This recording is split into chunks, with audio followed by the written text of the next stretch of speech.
Every day when you're walking down the street, everybody that you meet has an original point of view. And I say, Hey, welcome to the Sugarbowl. It's me, Eli. And it's me, Chris. And we're jumping right into Season 1, Episode 2.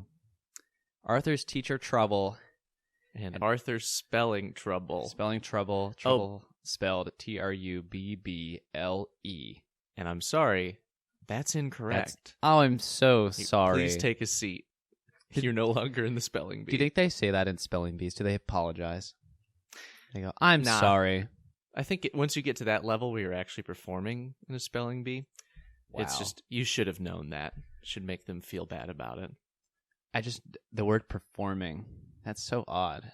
Yeah. There's like a market for performing the spelling of words. Mm-hmm. And it's on ESPN though when it comes on, right? Like it's like a sports competition. Definitely. It's treated that way anyway. Which is good. Yeah. I can't think of many other academic performances that model you in. Well, that are on ESPN or something that people can actively cheer for and support. Like, oh man, I hope that the Brooklyn Dodgers, of course, not the baseball team, but the spelling bee champions of '86. I can't wait to cheer for them because that's my alma mater. I can't think there's anything else that you really follow that well. Oh my gosh. I mean, you could look at like chess or Go as they're like a kind of a more academic game, but it's still a game. Right. Spelling isn't a game. It's a skill. It's a skill. That you pick up. Wow. What other life skill? Powerlifting? Running? I mean, those are skills. I want to make an Olympics just of only events are important life skills. So spelling bee is on there, running, maybe lifting a little bit.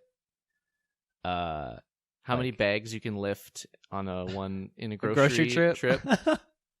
And here's Lou Davis, and he's opening up the back door of his Toyota sedan, and he's going for the 2-arm movement. This is a championship match, so as we can see, there are not 2 but 3 12-packs of soda cans. This might warrant a Spock lift with the 2. I'm sure you're familiar. Oh, yes, the of Spock course. Lift. Last time I saw that was back in 2009. Have you not been watching any of the matches? Well, that was the inaugural event when we invented the Spock lift. Yeah. Of course, I've seen it since then. Oh, okay.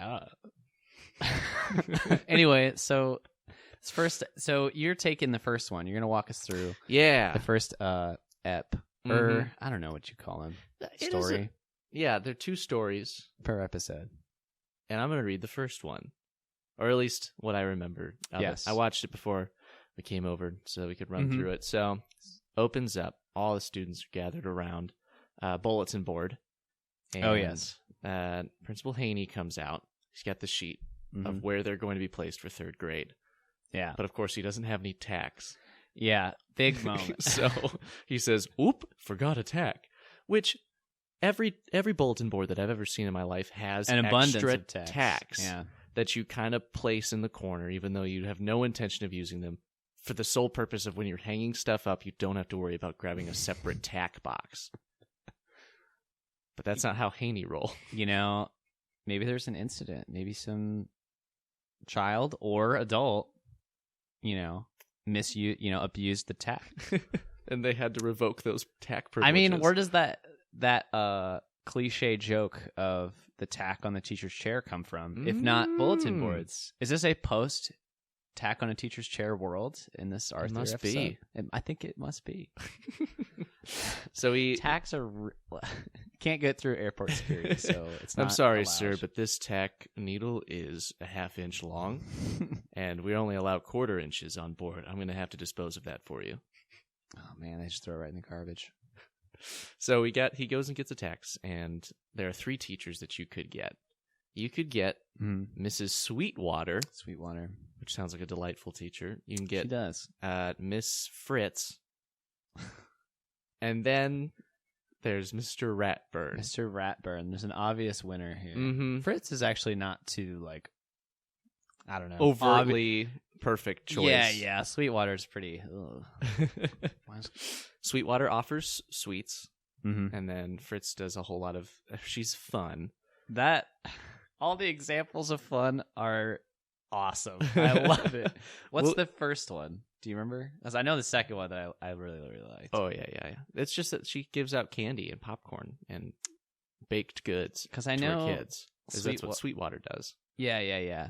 I'm like, because he's doing the flashback, right? And he's kind of not really a flashback. He's like imagining what it would be like to be a student with these different teachers. And when they go to Fritz, what are they doing?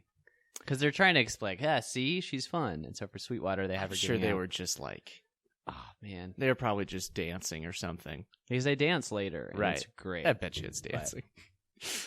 And then we see Ratburn is clearly the worst choice. Very menacing.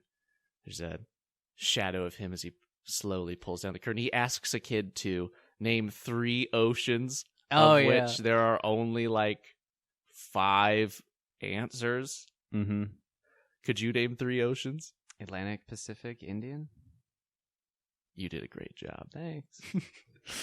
And we find out Arthur and all of his friends are with the rat. We're in the rats class. Which is so sad. And it so shocks them that they all go into this mental state. Oh, yeah. This is kind of creepy now looking back. They are so traumatized by this spooky. Ratburn class where they are all just going, Ratburn, Ratburn, which reminded me a lot of Red Rum. Yeah. You ever seen Pontypool? Pontypool? No, I haven't. Look that movie up. Everyone look that movie up if what you just heard. Today's episode is sponsored by it's a Pontypool. Pontypool. I think it's on. It was like a cheap like indie Netflix style thing, fairly low budget. But anyway, no one's seen it but me, so we're gonna stop talking. So I can't talk about it because we won't be able to bond over it. I loved also like Ratburn asked that kid, and the whole classroom is just like lights up with fear, and he stands up. I thought that was such a powerful little moment that he gets out of his chair and he's like, 3 oceans? And then I think we see that silhouette of Ratburn. He's quite evil looking. Frank Ocean? Wrong category. This was geography. Ryan Seacrest? I tried. So they're slowly getting over their their vegetative state. Yes. Oh my God, it's so creepy. As they're just can't even fathom the idea of having a class with Ratburn. That they completely walk by a lady giving out Rocky Rope ice cream from the Sugarbowl. Free samples. The first appearance of the Sugarbowl, which was heartwarming for me. Yeah. It's like, oh, there it is. And there's an adult wearing. I think, is that Brain's mom? Who knows at this point? That would be great continuity if it was. I don't think it is. I'm pretty sure it's not. I don't think we have the right animals. I don't think I've ever seen an interspecies animal relationship. Yeah, I just thought that as soon as I said it, I'm like, oh, wait a minute. If you're an aardvark, you get 2 aardvark parents. Yeah, 2 aardvark parents. If you're bunny, 2 bunny parents. Yeah, weird. That's opening up a whole nother door. So really, the animals are just a representation of their personalities. And so successful relationships are usually between those of the same personality. Maybe we'll see as we go on. We kind of address. There's a line that Buster says. I'm curious to see if he'll bring it up. That kind of puts that into question. But it's also Buster who, like, I feel like he's our fourth wall breaker of the whole cast. I mean, Arthur literally talks to the camera, but I feel like that's just in the intro. Mm-hmm. Are you talking about the line where Buster says, we're just not dealing with a human being Yeah, that's here. That's the one. Yeah, I think that is so funny. None of you are human beings. Yeah, it's like, we're not dealing with a human being. And it's like that reaction, but also, you're right. He's a rat, I guess. Yeah. You know, or whatever. I love that line. That's so funny. They give Buster so many good lines. And your half, I think Buster is like just the golden boy. It's on fire. I'll definitely get some of that. So in order for them to come to grips with who Ratburn is as a teacher, they go to Prunella, who I trusted source. Yeah, who I didn't know was older than the rest of the gang by a year. She's so in much 4th grade. She's a full 1.5 taller. I should have seen it. Just because of what we've seen, if you're older kid, you're at least a 1.5 taller. and only being a year older than everyone else. Mm-hmm. And she says that he eats nails for breakfast, in which there is a sequence of Ratburn eating nails, and he pulls out a screw. Yes! Okay, when I watched this, because I knew this was going to happen eventually. Like, what's a joke that I didn't get because I was too young or I just didn't get it? That was one of them. I always was like, I thought it was like, oh, it's like a bone of the screw, but it's of the nails, but it's a screw. Oh, that's probably what I thought of too. That's just like, because that visual of like pulling something out of your mouth kind of is like a cherry pit, maybe, or you put a whole fish in and and it comes out as the skeleton. Exactly. So, it just got a little mix up at the hardware store. Yeah, or like, oh, that's disgusting. I wouldn't eat a screw. I don't know. That's what I got from it. Like, oh, ew, a screw. Excuse me, sir. There appears to be a screw in my bowl of nails. A screw. Unacceptable. The classic joke. There's a screw in my bowl of nails. Ugh. Waiter, what's this screw doing in my bucket of nails? A backstroke. I'm terribly sorry, sir. I'll, of course, go back to the kitchen and get this remedied right away for you. I'm so terribly sorry for the inconvenience. Screw you. Got him. So then she tells him that, if you get a question wrong, sends you to death row. Yeah. And Arthur has this very vivid imagination of what death row looks like. We've got a clip of it here. We do have a clip. Let's play it. Oh, man. I just love how that death row is such a powerful phrase. Yeah. And they drop it. They drop it without much, what's the word I'm looking for? Aplomb. Yeah. Aplomb? Wow. I don't think I've ever used that in an actual sentence before. That's really good. All right, I'm not going to get distracted. Save that for the spelling episode. Okay, so we're on death row here in this clip. Have you done your math exercises? I did the first 5,000, sir. Then you have 9,995,000 left. Get to work. And after that, you have 37 million spelling words to memorize. He's got a instead of book, ball, and chain. Get moving. And at the very end, he commands the spiders to weave a map of the world in the corner. Oh, man. That's the kind of fear that Ratburn has. That is such a great visual.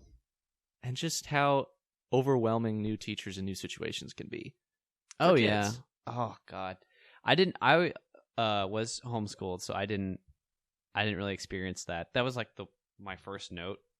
Well, when they put up the list, I was like, I never had to deal with that. Never had to deal with changing a teacher or like new classroom, new style, or like, well, we can't bring our phones into class anymore. Mrs. Strickland is, or whatever. I never had that. It's not, I don't think it was ever like that clear. I mean, we found out who our teacher was when we were still in summer. Like, we would just get an email or a letter in the mail that says, hey, you're with so-and-so. Yeah, report to. And I don't think any of them ever instilled fear in me, at least. Like, as I run down the list of all the teachers that I had, each one of them was, they were great. Yeah, nice stuff.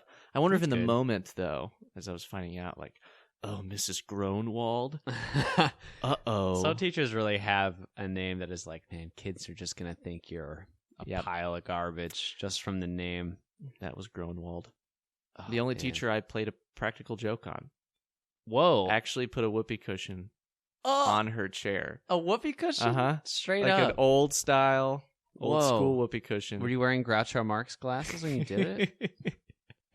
That's amazing. That would have really sold it. Oh, wow. I wish I could go back in time and add that to my bucket list. Because I'm screwed, Can't do it in college. Like, that's no good. I imagine homeschooling, pranking the teacher isn't as fun either. No, it's not. That's the joke that, not to throw any shade your way, but that's the joke that people always love to say when they hear that I'm homeschooled. It's just a quick, like, oh, I hit the table. Sorry. I'm so sorry. I was really energetic about what I'm saying. And now it's all gone because I hit the table. People always love, like, where's detention? Who's the principal? Like, it's not a school. That's the answer. Listen, it's different. I always wanted people to ask, like, well, what was your coursework like? Or what's different about real? But it was always just that joke. No. They weren't actually interested. No. There's not really that much information about homeschooling, but it's different for every group that does it. And every state is different too, which is messed up. Some states literally are like, you can do whatever you want with your children. Mm-hmm. And that almost sounds great, like, oh, freedom. But turns out there's actually a lot of really stupid people out there. And you're saying that a majority of them were homeschooled in a state with no standards. What? I'm sure there's a visible pie chunk, like it's not like a line and there's like 0.00%. Like it's a visible chunk. I don't know how big that chunk is. But yeah, like when I was homeschooled in Arizona, I had to take like a little test. It was like every 4 years.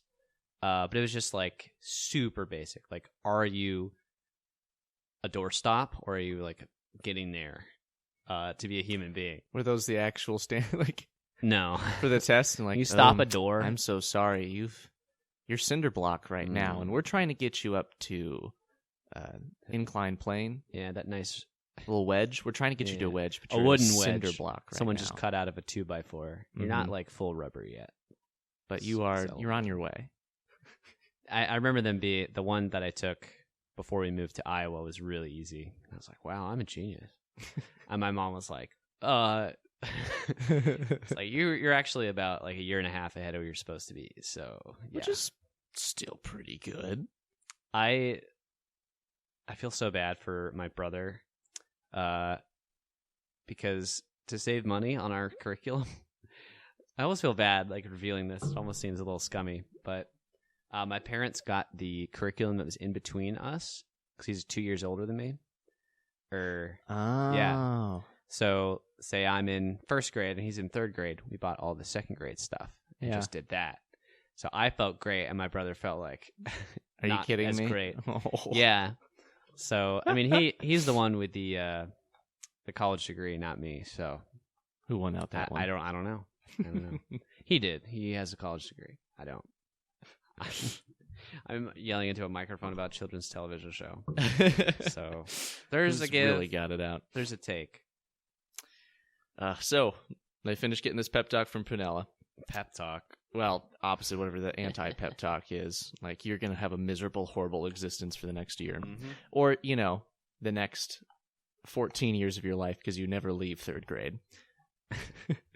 So they move on to a math quiz. It's the first day with Mr. Ratburn. He walks in. He seems like a normal guy and administers this little math quiz to see how they are faring from the summer.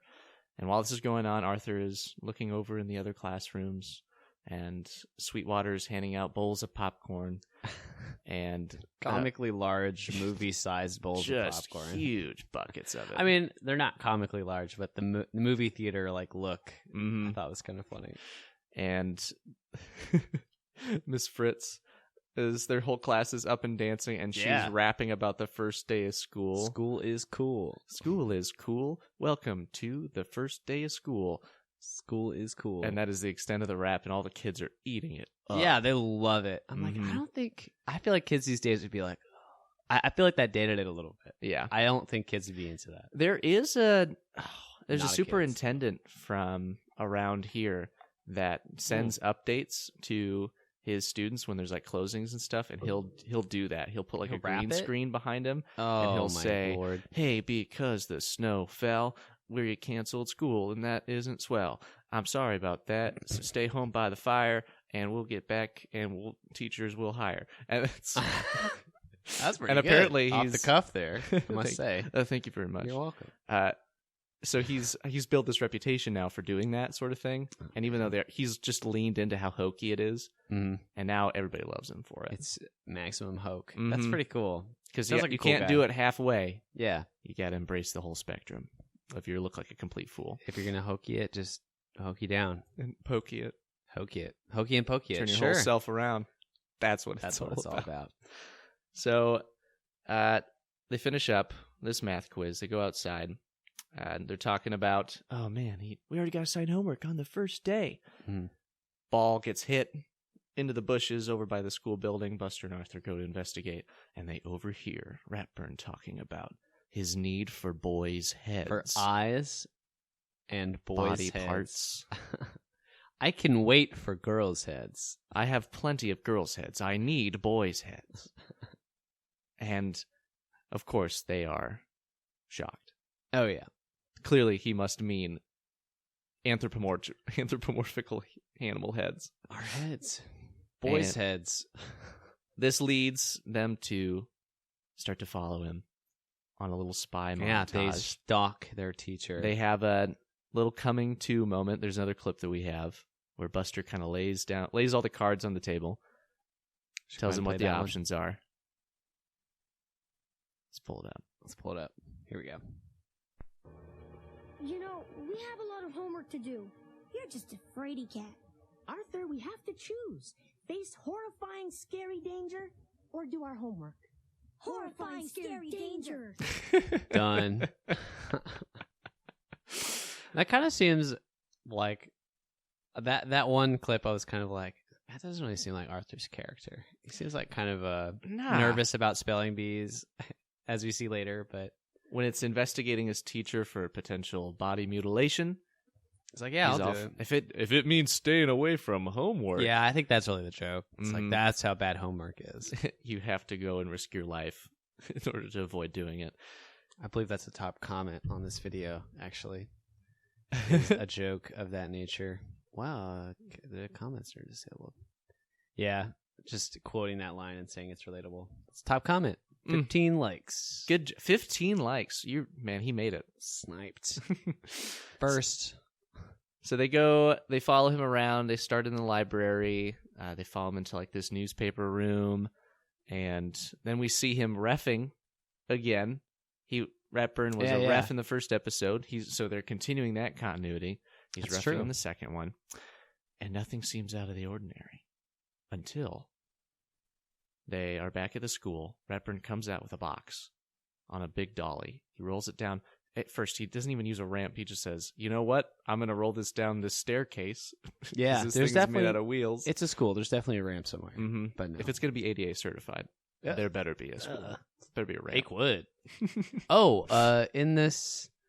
In that part where he's reading a newspaper, and I guess the Elwood newspaper is called the Elwood. Huh. I peeked that. Because we were trying to think of, like, if there is, when we were thinking of the name for this, we were like, didn't we think of we're trying to find if there's like a magazine or a newspaper or radio station some sort of name periodical that or we could just steal. Mm-hmm. The Elwood. That's too on the nose, though. Yeah, it's super boring. Elwood Gazette or anything like that would have been cooler. But it just says the Elwood. It's only on screen for like 3 frames. So. Really? So anyway. he rolls down this box, busts open, an arm falls out. Yeah, and it's very obviously not somebody's hands. Really, it's got like the mitten. It's like a thing. It looks like a mouse. Mm-hmm. Or a computer mouse, I should say. Yeah, it just flops out. Yeah. But they are completely convinced that is the body of a child. And they follow him into, apparently, the carnival that is just always around in Elwood. There's a lot of... Yeah, it's either the same carnivals there all the time. Well, I guess the time in this show is weird because there's like 15 years of this kid being 9 or whatever, or being in the third grade. Whoa. And so like, I don't know, is this just like this whole show frozen in time? I kind of feel like it is. It's always they just experience seasons, and there is like winter and stuff and holidays, but they just kind of throw them in sporadically when they feel like it's probably 1 year. This show is probably 1 year of Arthur's life. And my gosh, he's lived a crazy year for his third grade life. He's done everything. He's done more than I have, and he's only had 1 year of life. Being a child, no car or cell phone. Wow. Although I'm sure the modern ones, they have phones. Mm-hmm. I bet. I saw a suggested video on YouTube for this one, and it was like it was like the most recent season. It was like something about Muffy and a blog. And I was like, oh, no, stay in the 90s. Yeah, but what quaint times those were. If we even make it that far, if we physically survive, it'd be so weird to see, like, because there's a bit in the second half where Muffy's like playing a spelling game, and it's literally like black screen, green text. Yep, classic Apple II product. And then that show's still on during that whole time. Mm-hmm. Technology is advanced, but they still stay the same. I'm so curious. So they go to the carnival. Mm-hmm. They hilariously go through a couple of wrong tents, jump into one of those squirt gun stations. And the kids squirt, no remorse, no just apology. Didn't even change their facial expression, I think. Save the animators some time. You're They welcome. jumped in on Principal Haney riding a horse and wanting a very cool action pose. I And want an action shot. They startle the horse and he falls off and he gets what he asked for. And I believe it's the first, no, it is the first instance of the running joke, sorry, sir, of like somebody embarrassing or otherwise. Actually, I think it was in the first one. They like dumped water on him or something. Oh, I don't remember. But I do know now that she's Sorry, sir is a huge sorry, gag. sir. Yeah, just Principal Haney always Covers gets it. Yeah, dumped on for some reason. He's a bumbling fool. Yes. Is what he is. And they they died falling off that horse, though. Just saying. Ooh, that's a big fall. Pretty serious. And also pretty irresponsible of the photo booth first. Low key, I rode a horse once at a friend's graduation reception at their farm. Oh. And they just had a horse out there that people were allowed to like go on. And I said, supervised? nope. So I get on top of this horse. Oh, no. And I'm like walking around with it.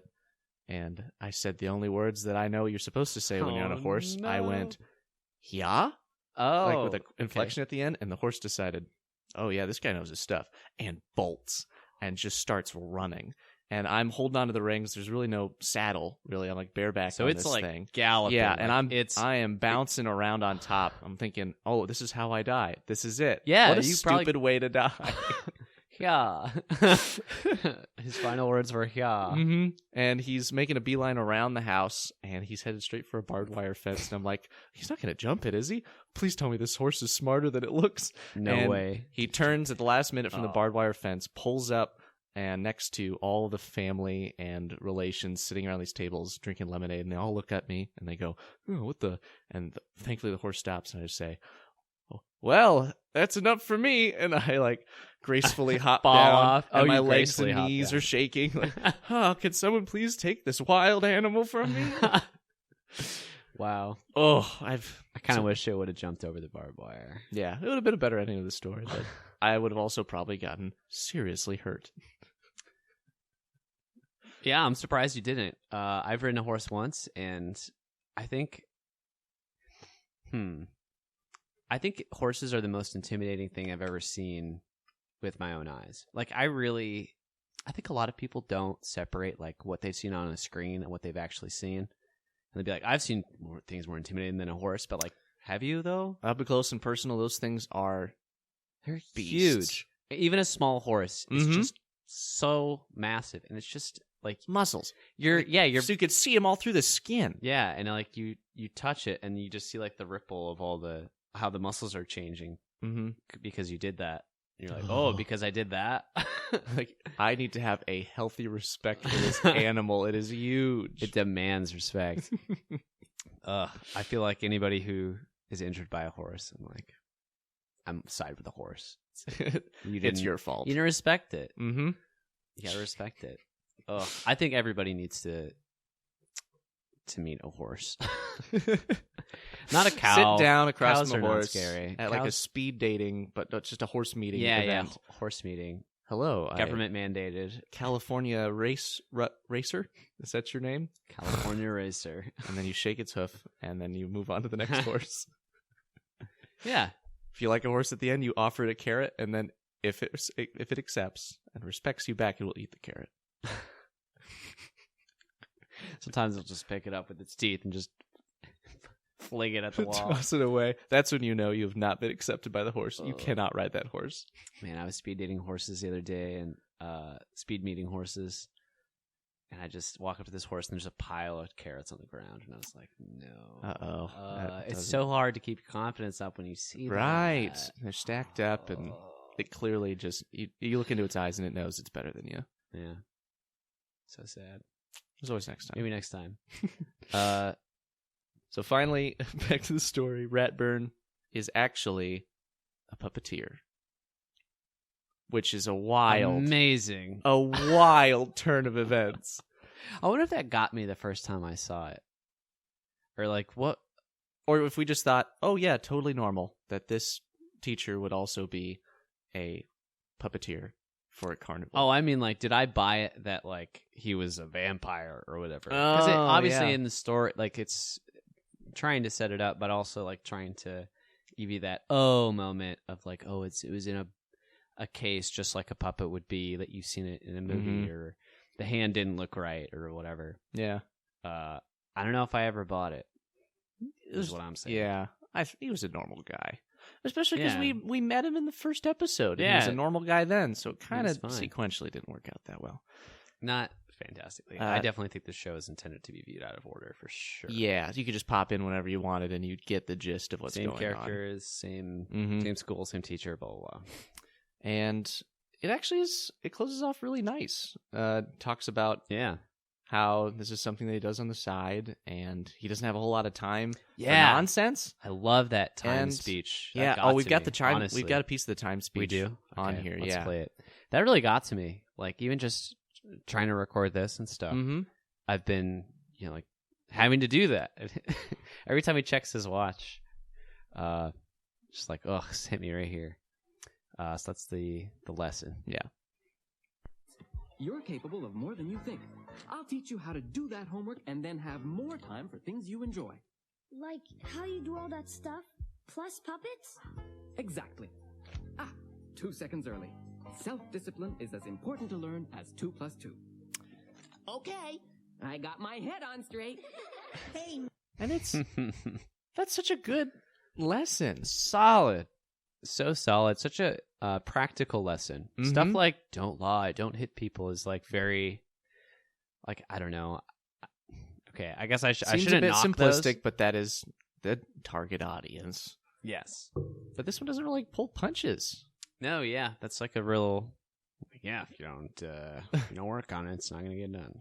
But he spins it in a way that says, "Hey, listen, it may not appear like we're having as much fun as those other classes, but I'm teaching you life skills, and I'm like making sure that you're actually prepared for the real world, because this is what you're gonna need." And I went, "Oh, yeah, you're like right." Being on the other side of that and being like, yeah, you have to like schedule your own doctor's appointments, and actually you have to find a doctor that's not terrible, because they let terrible doctors work. And if you don't set aside some time to find a good doctor and manage your time, oh man, it is so solid. Doctor. Yeah, and that's a good reminder that all of our teachers are people too, that they do so many other things. They wear so many different hats. Oh yeah. Like, he was going through the list of, you work for the newspaper and you help out with, you coach. And that was, for me growing up, at least I saw the teachers everywhere in the community, because they were the ones that were at sporting events, that they were the timers, or I saw them at church, or that I saw them at like the leading clubs and like group meetings. They were fully invested in the community, which it's really cool that Arthur just says, hey, yeah, it's here in Elwood too. That's how life really is. They aren't just in this one sphere. Yeah, making adults a bit more dynamic. Not trying, or I think, definitely this show made a really conscious effort to not fall into stereotypes. And like Ratburn is like, he is a strict teacher. I think like I like how they don't go like, Prunella set up this really evil, strict teacher, and like, oh, he's actually completely the opposite, and everything's fine. No, it's like, no, he is really strict. Actually, she was it. Not lying. Like, he's big on tests. Gave out a quiz day one, whereas the other kids were just goofing around. But yeah, like, I think he comes in the end. He's like, "That's why I do that." So satisfying. Good. And that was Arthur's teacher, Trubble. Spelled Trouble. Correct. That's on to the next round. That's correct. Ah. I have to check the sheet on Principal Haney. We'll get there. So the next one, I didn't quite take his detailed step-by-step notes. Not step-by-step, but for this one. So it might be a lot shorter, but we'll see. That's cool. My explanation. But we're going to go through it. So it's so enjoyable, this one. Let's see. Look at my notes. Let me get my notes. I love that sound. Like the rustling of papers. That is like really satisfying. That was real to me. crisp. What's it called? 80 or MSR? ASMR. ASMR. I think I could go for that. Okay, so we open up and we find out that there's a big spelling bee. Principal Haney's telling the kids that there's going to be a big spelling event. Prunella says something about that she won last year. And so, let's see, I think it's Francine and Prunella and Arthur talking about it. And we see that Arthur is a very bad speller. He tries to spell endurance, and he starts it with I. So already he's done. Classic mistake. And he says, it's a good thing no one's counting on me Oh, Arthur. to do that. If only you knew what the audience already knows. Arthur, you're the main character, my dude. So, Mr. Ratburn announces that there's going to be a spelling contest style quiz with a surprise reward for the winner. I mean, I don't know. Who could figure it out? And that's just such a classic get for, at least if you say that there's a prize at the end of it, you don't even have to tell them what it is. But all of a sudden, participation just shoots up through the roof. You see that in your own work? Oh, yeah. I always felt like that didn't, like, me personally, that, like, lowers my motivation. If it's just for honor, like, I'm really into it. Honor, prestige, reputation. Yeah. Yes. Honestly, like, if it's just a bragging rights thing, I'm way more interested than if there's, like, money or something. Because then I feel like people aren't trying to say, or I don't know. Yeah, it's not obviously don't have the right intent behind it. But if it's just something like, listen, I need you to do this thing, and I need you to do it in this sort of time frame, it's a Band-Aid fix. True, yeah. As much as you'd want them to have that sense of self-identity. Yeah, you're right. You can't. You got to put the carrot on the stick if you want to meet some horses. Couldn't have said it better myself.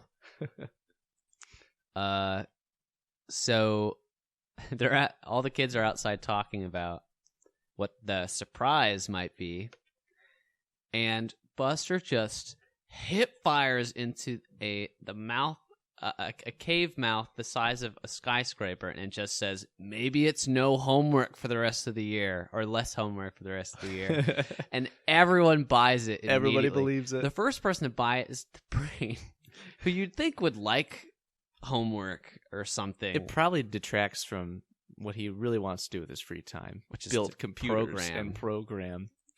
Equipment for programming. What, a keyboard? I didn't understand that. Sure. There's just that throwaway line. It's not even a throwaway line, it's just a exposition. I guess. Just because you're smart doesn't mean you like school. That's true. What did George Carlin, or no, not George Carlin. Ouch. I'm embarrassed that I confused these two people. Rick from Rick and Morty said, school is not a place for smart people, Morty. He said it just like that. Ouch, I feel awful. Except with a couple more burps and rumbles in it. Gosh. Morty. I'm kind of glad that I enjoyed that show the most when it was hyper popular, like peak, like in between seasons 2 and 3, like peak Rick and Morty. That was really fun to be a fan. Now I'm like, it's become It's a bit toxic. Yeah, or it's like, I think it's enjoyed more by a younger audience. And so, like, I could still enjoy it just fine. Like, I'm still going to watch all the new seasons and stuff. But as far as, like, watching it with other people, I mean, me and my friends used to just, anytime we watched anything, it was always just, let's just pick an episode of Rick and Morty. And we would just go through them all. And almost always we'd watch season 2, episode 1, the split timelines one. That is such a great one. I think Key and Peele are in that one. They're the voices of the... Yes. Yeah. That's for a different fan cast. Peele's only in there for a little bit. Key's in there for longer. But yeah. So, what are we doing? Oh, so Buster throws that out. Everybody buys it. So everyone thinks they're going to get this homework buff or whatever, or not have to do homework. And so everybody studies really hard. And you see this little montage of everybody trying to study. We see the brain trying to spell the longest word in the English language. Anti-disestablishmentarianism. And he can't spell it. It's actually not too hard, I feel like. It's a lot of small words. Yeah, small words stuck together. I'm not going to spell it right now, though. Moving on. I don't. I was about to spell try. I'm not going to do it. No. Francine spells, but she grabs the glasses that she wore in the first episode. Callback. green Those ones. glasses definitely come back more. Mm-hmm. She calls them her Which movie is star nice. glasses, I believe. The movie star glasses. We should probably do that Wikipedia entry. Movie We star obviously, glasses? yeah, we're definitely like the people who know the most about it from what Yep. I've just heard. Mm-hmm. They were the primary source, secondary source. I wouldn't talk about sources incorrectly like that. So everybody studies really hard, and we see Arthur with the most effective method of memorization, which is just to rap about it. Yeah. Throw down some bars. Turn it into a tune. So, and I think anybody who's watched the show will recognize this Yep. easily. So he goes in to talk to his dad in the garage, in the catering Dad, garage. listen to this. This song fits the letters of the first word on my spelling list. A-A-R-D-V-A-R-K. What? A-A-R-D-V-A-R-K. A-A-R-D-V-A-R-K. Oh, man. That's stuck. We all know that. Just like we all know our ABCs, we all know aardvark. Just from that one. Boy, what a this terrible tiny tape little- to learn from, though, because he spends an entire day just listening to A-A-R-D-V-A-R-K. Yeah. He's got a book, but that ain't going to help. I do. Spell cotton. A-A-R-D-V-A-R-K. I'm sorry, that was wildly wrong. But the crowd's going wild. Yeah. Mhm. This is the Women- hottest mix to drop since Crazy Bus. Oh, damn. Oh, man, I can't wait till we get to Crazy Bus. Crazy Bus is one of my favorite, like, I don't even know what you call it. Like subplots or whatever. Binky is a fun subplot, making fun of those kind of bands, but that's way off in the future. I do like how we cut from the catering garage to our catering building. I don't know if there's ever a car in there. Now I think about it. Nah, I think that's his little studio. That's so cool. What a cool job to just have it like in a separate building, but that's attached to your house. Mm-hmm. So you have that great like work-life split, but it's right. Yeah, It's one door frame It's like away. having an office, but you have your own office building. Mm-hmm. Just right there, living above the restaurant you work or something like that. But I do find it funny that he goes from the garage straight to the treehouse. I think this is the first time we see the treehouse. I think so. Yeah, I think it is. It's so prominent in the books that I guess they feel like they had to. There is an episode where they show them building it, though. Mm-hmm. For sure, I do remember that. But yeah, he goes to the treehouse. He's the same word. He's doing the same word. So listen, he's not a good speller, guys. He's bad at math. He's bad at math. He's also bad at. I don't think glasses are going to help fix this No. problem. The problem of only practicing one word. Mhm. And then later he's like complaining that he doesn't feel like he's really learning anything. It's You're like, right. Well, I don't know. Let's think about it. That might be after he kind of changes his ways Mm-hmm. and studies a little bit harder. Because while he's up here in the treehouse, DW bothers him for a minute and shoos her away. And Buster shows up and wants him. Oh, because we saw in the montage that Buster has given up already. He tried it this. really hard Did he? I don't think he spelled a single for word. about 5 seconds, reading a book. Yeah, and then he's like, oh yeah, he looks up at the picture of a horse.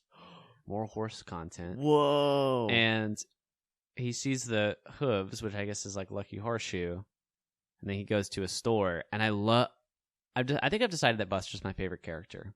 Yeah, that's pretty 'Cause safe to say. I mean, I love George, but nothing happens to him for a really long long time. time. Yeah, so, and he doesn't really show up that much at all. Him and Fern. I really like. Yeah. Mhm. But as far as like the main folks, Buster is so great. He just gets so many hilarious bits because he goes to the store and we see that, it's a store and there's these Lucky Charms and there's like 8 of them. And he's like, perfect. And he grabs it, just not even batting an eye that there's a bunch of them and that they're cheap enough that he can afford, A third grader in this novelty Ugh. shop. So I just think that is hilarious. I love that. So Buster shows this to Arthur, and he's like, hey, I got this. I don't have to study. I got a CHARM. Spells it right. He does spell it right. So we're like, oh, does it work? No.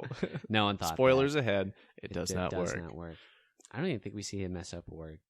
But he convinces Arthur to stop studying, and then we cut to class, back to class, and everybody's like, "Oh, I studied so hard.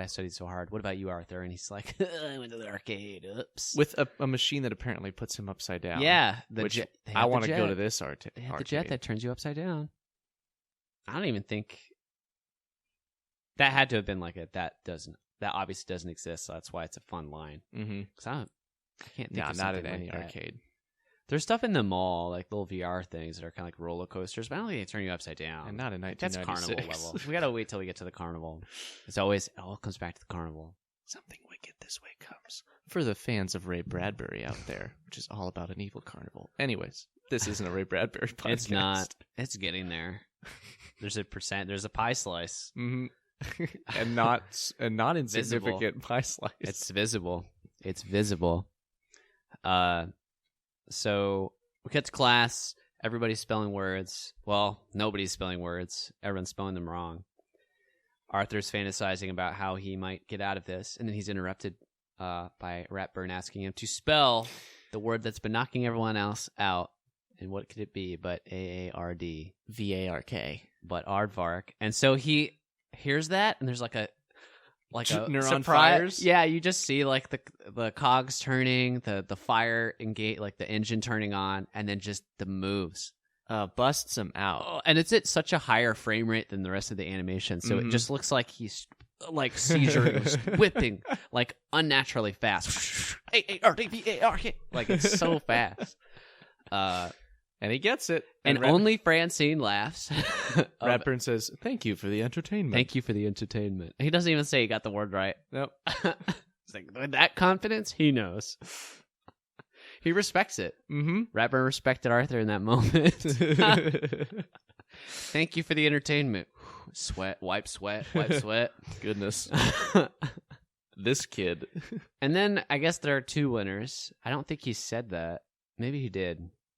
But I thought that was odd. Like, oh, and the brain is there too? I don't. The brain just gets dragged. Shoot in. He's just a shoe-in for any sort of intellectual competition for Arthur. Yeah, I kind of thought that was lame, though. Like, okay, so he spelled one word right, and he's on the same level as the brain. Like, how many did he get right? One? Only one. Is that all it only took one, yeah. And was Ratburn just like, oh my gosh. Gotta streamline it. Everybody oh no, my teaching is at fault here. I'm the problem. Kid gets a word wrong. I'm sorry, Of course, a kid named The Brain gets it right, but none of you other vocals are getting it. Francine, not a good name. Not a good enough name. I'm sorry I got this wrong, Mr. Ratburn. No. I'm sorry. I failed you. I failed you. Why? Goes home, throws all his puppets in the garbage. Not enough time. Gotta devote it more. Puts Not away enough the ref time. shirt. I'll never see you again. My true passion, my true love. Just gotta organize your time better. You can do everything. So Arthur and the brain have now won. And so Arthur, and there's this great line, I wrote it down. So he tells Ratburn, he's like, I don't think I should do this. And he's like, why not? And he says, you've earned the honor. I love that respect of like, I refuse to acknowledge that there's, that you are not good enough for this. Yeah. Not even the first line. Like, I feel like, I don't know, as an adult, that sometimes people will do that, or like they'll buy into your lie, even if it's like, I don't know, self-deprecating you. Yeah, someone's like, oh, I'm so fat, and I don't know. I guess there's like a whole like separate thing of like fishing for compliments or whatever. But I'm talking about legitimately like, man, this is a failing of mine, and if you legitimately think that that's not true, saying something. So Ratburn just like eye level, adult to adult. No, you earned it. Yeah, you completed the task. And then Arthur's like, actually, it was a crazy coincidence, and I didn't study. So I was like, oh, well, you won't win if you don't study. Again, eye level. Real quick. Hitting him with the facts. And he just gives him a kind of quick, I believe in you. You can do it. And he comes home. I love how, and right after this, Arthur comes home. I love how excited he is. He's like, Ratburn said I could do it. He believes I could do it. I'm going to work really hard this time. That's how inspiring teachers can be. That's like a teacher's dream, right? Like, that's what you want. To actually inspire them. So Arthur is super inspired, and so he starts studying, and we see basically like a couple things that like might distract him. Buster tries to get him to hang out. He's like, I can't hang out. SORRY. Sour? Sour? Sorry. Sasses him. Yeah. And then Francine and Buster want to play football. And then DW has a really funny line here. I should have clipped it, but she's like, no, he's exercising his mind right now.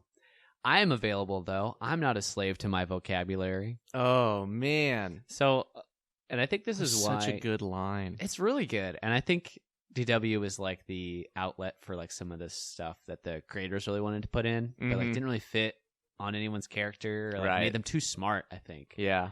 Arthur's not really like witty. Nah. None of them really are, I don't think. Francine, maybe. She's probably like the wittiest of them all.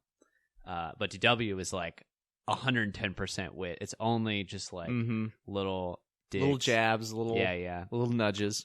Like this one we're coming up to in a second. Okay. We'll get there. This isn't a link. Now it's a link. Okay. So yes. Arthur's studying really, really hard. And okay, I'll just go and play this because it's just like a montage of him studying. So then he's in the bathroom brushing his teeth and like spelling toothpaste. Which is, I remembered that so vividly when it came on this episode. I went, Toothpaste. TOOTHPASTE. Toothpaste. I remember him Yeah. saying. I think my sister and I would do that to each other. There's something very earworm-esque or whatever about Earwormish? that. Per se, yeah, earwormish. I like that a lot. Earwormish. That's another podcast we should do. All the sounds we remember the most, from most remembered down. Down to least remembered, and those episodes aren't really worth listening to. No, Just a lot of empty silence. And I was going, noise.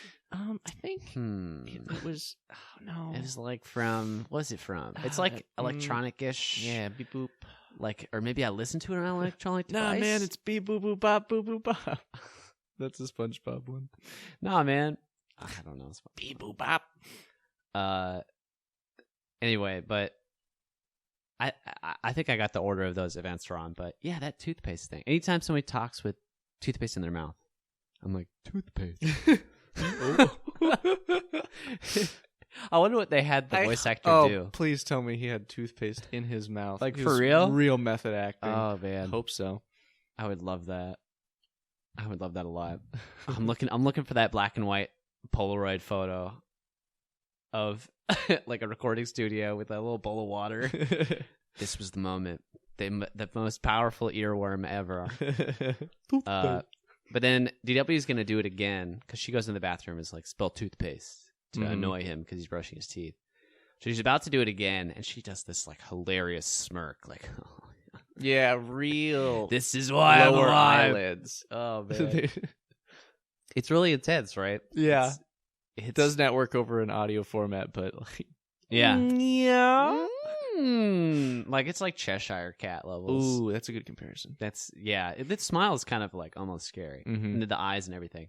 And then the mom comes in, and that's where this clip starts. Once I start it. How about some ice cream? Are you bribing me? Yes. Okay. But that's my evidence for DW's really, really smart. Mm-hmm. She's just like, oh, She knows what's going on. like I would have left this alone if I was bored too. But ice cream's nice, so I'll do that. Yeah. And I'm sure, like in the fiction of this universe, she would just keep doing that constantly until it stopped working. Right. Milk it. Milk it for the ice cream made of Mhm. milk. Thought that'd be funnier. It wasn't. And so we go right from here. So we've seen Arthur study just so much. He's ready to go. You know, he's punched the meat hanging from in the meat locker, and he's Boy, that went a completely better direction than I thought it was originally going to go.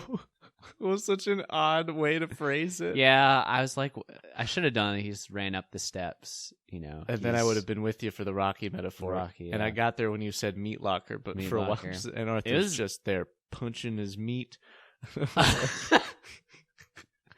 Oh, man. That's like when You you're. and I watched a completely different episode.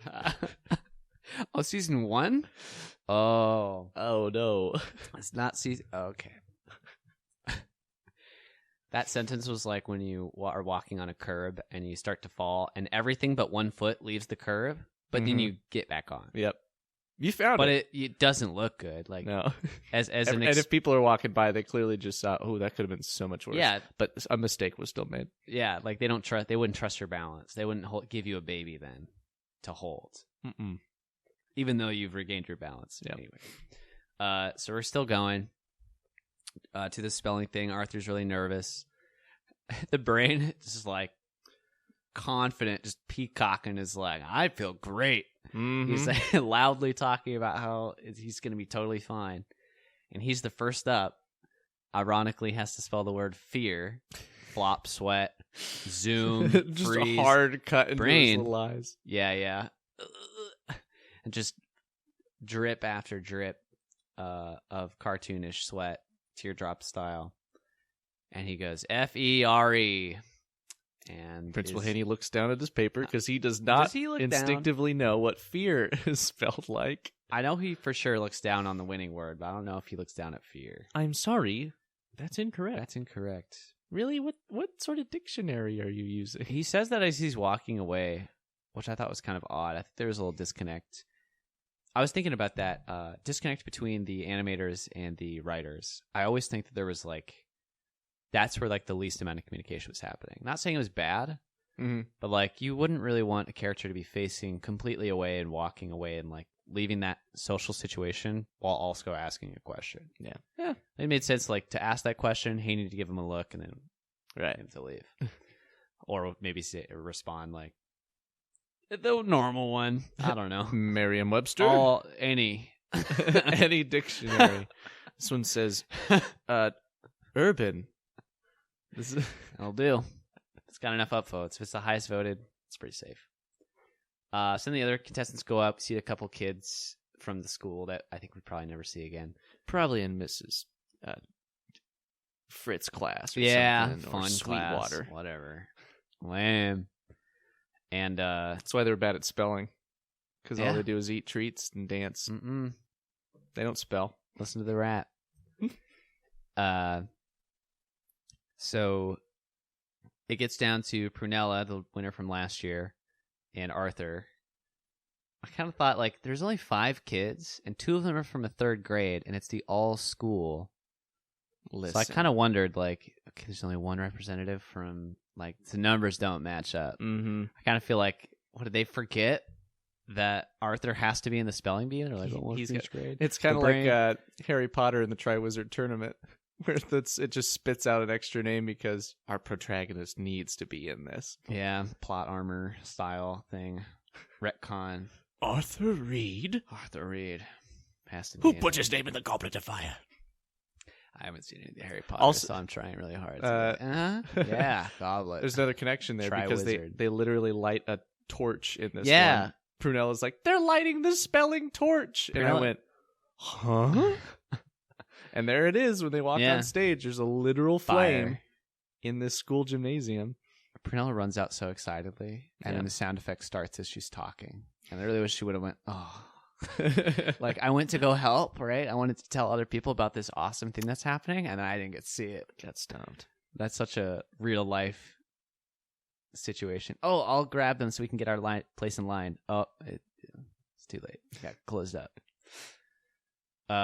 So Prunella, ironically, has to spell the word.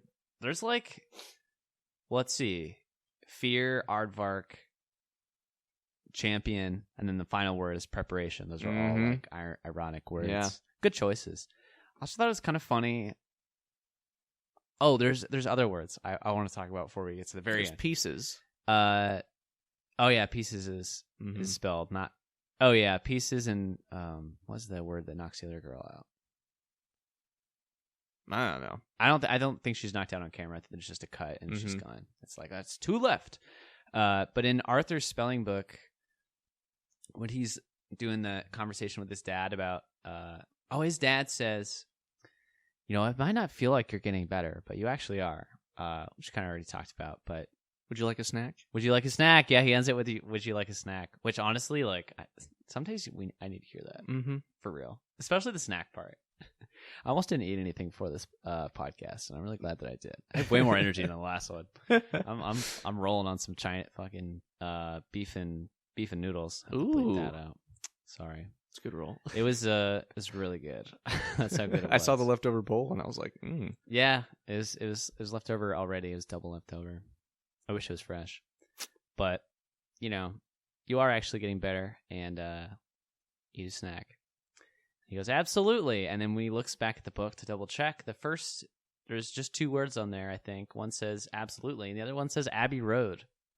Which makes me think it's an encyclopedia, but also maybe there's some more like hidden Beatles references in this show. Because that's a really generic one. That's like going to catch anybody. I'm almost like, is this the setup for like... And then I thought of the Marine one, or no, Marine one. What am I saying? You're talking about the title card, and there's a... Oh, I thought you were talking about the Arthur title card, because I'm pretty sure a yellow submarine comes through there at some point. Maybe that's what I'm thinking of.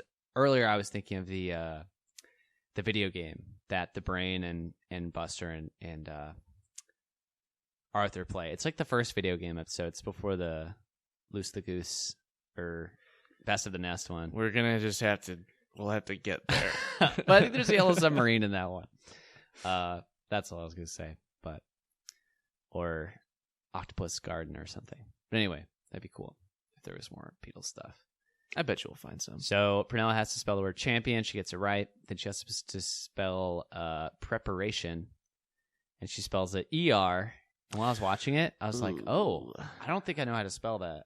And so I spelled it along with her, and I got it the same way she did. And I was like, yes, incorrect. Ooh, ouch. I felt it right with Prunella, man. And then they don't do this in spelling bees, right? No way. You don't spell the word that somebody else got wrong. I'm like, that's so easy. Yeah, just fix the one thing. You get an extra chance, and it's from somebody who is trying very hard to win, so they're not going to purposefully mess it up so that you don't get any info. I thought that was It was all set up for success. But yeah, we need Arthur to spell preparation. We see behind the scenes Arthur's dad giving Haney a 20. Slipping him a 20 before he goes on stage. That's all it takes for Haney. $20. I need you to win. I need you to make my son win. He studied so hard for this. He played the Aardvark song on repeat for 5 days straight. It's actually one of some of our wedding music, because that's what we have on or on cassette tape, because we're middle class white family and we don't just go buy instrumental track tapes for no reason. But now it's called the Aardvark song in my household. Fix this. Please fix this. Let him win. Let him win. And he does. He sure does. And he says, the best part of winning is that it's over. Oh. I was like, no, it's the prizes. And I thought you said it was the honor, the reputation, and... All right. Yes. That it's over is certainly not my favorite. I thought that line's lame. I can relate to that a little bit. Sometimes it's a relief. And then we get this great line from Ratburn and DW, who again is like Buster is kind of, I don't know, shows his quote unquote age or wisdom or whatever in a really funny or silly or goofy way. DW does it in like a really smart way. And I think this is one of my more favorite of her lines. I'm sure I'll say that again, but that's not the right clip. It's not the right clip. It's this one. We've already heard the bribe clip. Come on, man. Congratulations, Arthur. I knew you could do it. Yeah, but now he knows he could do it. Whoa! That's the last line. But now he knows he can do it. That's crazy. That's the whole app, and we're approaching an hour here, so might as well wrap it up. But yeah, that last line to me is just excellence. That's to me is like a great example of what I really like about the show. It's a little bit smarter. That line puts it. It's not a lot. Like it's not fully pushing itself out of a kid's show into something else. Like 8th grade, I feel like is more. That's a movie for adults. It's not for kids in 8th grade. That's a different tone than this show. This show is for kids of the age that they're talking about, or the age that the kids are. But it is so much smarter than that. And overarching theme for both of these is just establishing that teachers are out there and they're rooting for you and they want you to succeed and they're going to be a positive influence in your life. We didn't all get Ratburns in our life, but hopefully you've got one or two that you remember having a positive impact on throughout your life, and you can still remember their name and remember how they made you feel. I sure can. I think most of the times when you're talking about if a teacher did something good for you, it was never, oh, they helped me learn this or learn that. It was, oh, no, they took interest in my interests and they told me that I could be what I wanted to be. It was very much personal level stuff. It wasn't any content or tests. It was like those little moments of, I knew you could do it, or I'm so proud of you. Oh, right in the feels. Right in the feels. Great apps.